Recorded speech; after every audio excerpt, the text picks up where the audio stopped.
Bonjour et bienvenue à tous, nous sommes de retour avec Android pour les nuls cette semaine afin de vous présenter avec un peu de retard, on le conçoit, la Samsung Galaxy Tab. Avec un peu de retard parce qu'elle était sortie fin 2010 en France, donc on a un petit peu 6 mois de retard, mais bon, comme on dit, mieux de retard que jamais, donc ben voilà, on va vous présenter la tablette, la première tablette de Samsung, la première tablette sous Android. Donc pour rappel historique, comme je vous l'ai dit, elle était sortie fin 2010, soit 6 mois après la sortie de l'iPad d'Apple.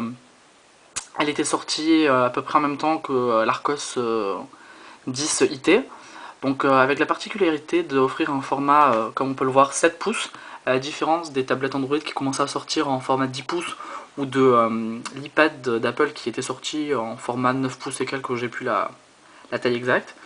Donc voilà, on va vous présenter la petite bébête qui est ici.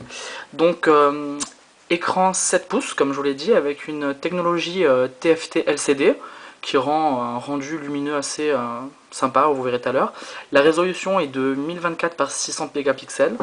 Donc pour voir un peu la taille de l'écran, à côté de moi j'ai mon netbook qui fait 10 pouces.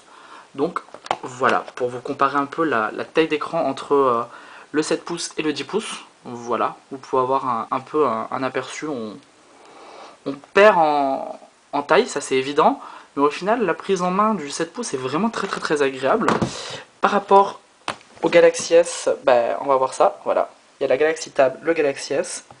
On peut voir qu'on a facilement 3 Galaxy S pour avoir la Galaxy Tab. Donc comme je vous le disais, un écran 7 pouces assez agréable en main parce que c'est confortable. Le 10 pouces, on est forcément obligé de le prendre à deux mains. J'ai pu essayer la Motorola Xoom ou la série Konya Tab dans plusieurs magasins. Et c'est vrai que avec 10 pouces, l'usage à une seule main est quasi impossible, alors que là, avec du 7 pouces, c'est vraiment agréable. C'est vraiment un usage nomade. C'est vraiment ce que Samsung a voulu mettre en avant. Donc côté caractéristiques, on a un processeur Cortex A8 cadencé à 1 GHz, soit le même qu'il y a sous le Samsung Galaxy S. On a 512 de mémoire vive et 16 Go de mémoire de stockage. On a une caméra 3 mégapixels avec flash LED et à l'avant une caméra 1,3 mégapixels pour tout ce qui est webconférence.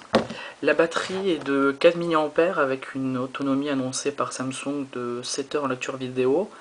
À savoir que pour un usage assez intensif, c'est-à-dire comme moi avec Gmail et Facebook qui sont en push 24h/24 et Twitter et les mails réguliers qui sont récupérés toutes les 25 minutes, si on ajoute à ça, on va dire une bonne heure ou 2 heures de lecture musique, vidéo et au moins 4 bonnes heures sur internet, je peux tenir facilement 24 heures avec la tablette. Donc niveau batterie, Samsung a vraiment optimisé sa tablette pour avoir un usage nomade sans qu'on ait besoin de se dire mince, il va falloir que je recharge. Non, non, sur ça, vraiment, usage nomade, 7 pouces et batterie vraiment très bonne.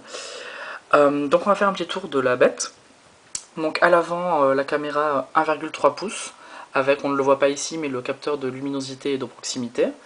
En bas, les 4 boutons sensitifs qu'on connaît chez Android, c'est-à-dire le bouton menu, le bouton Home, le bouton retour et le bouton recherche. Sur la tranche droite, on a le bouton Power et mise en veille, le bouton de volume, le port micro SD qui peut accueillir une carte micro SD jusqu'à 32 Go et le port pour la carte SIM, puisque je ne l'ai pas dit, mais la tablette est compatible Wi-Fi et 3G. Dans la tranche inférieure, on a le port prioritaire. Ce n'est pas un port micro USB, c'est-à-dire que pour recharger la batterie et pour transférer ces médias, il faudra passer par le port prioritaire et donc par les câbles officiels de Samsung. On ne pourra pas passer par d'autres câbles. Un peu navrant comme poétique, mais c'est ainsi. Le micro sur le côté gauche et derrière, on n'a aucun cache. Et oui, la batterie intégrée de Samsung est intégrée à la tablette et elle n'est pas amovible à l'instar de ce qui se fait sur tous les produits Apple en fait. Donc c'est assez navrant parce que si on a un souci, on est obligé de passer au SAV alors que avant on pouvait au moins démonter la tablette. Donc bon, ça c'est un des dégâts. La tablette fait 380 grammes, ce qui n'est pas très lourd en fait. À deux mains, on ne sent vraiment pas du tout le poids. À une main, c'est vrai qu'on sent un petit peu le poids, mais c'est vraiment très léger. L'utilisation à une main est.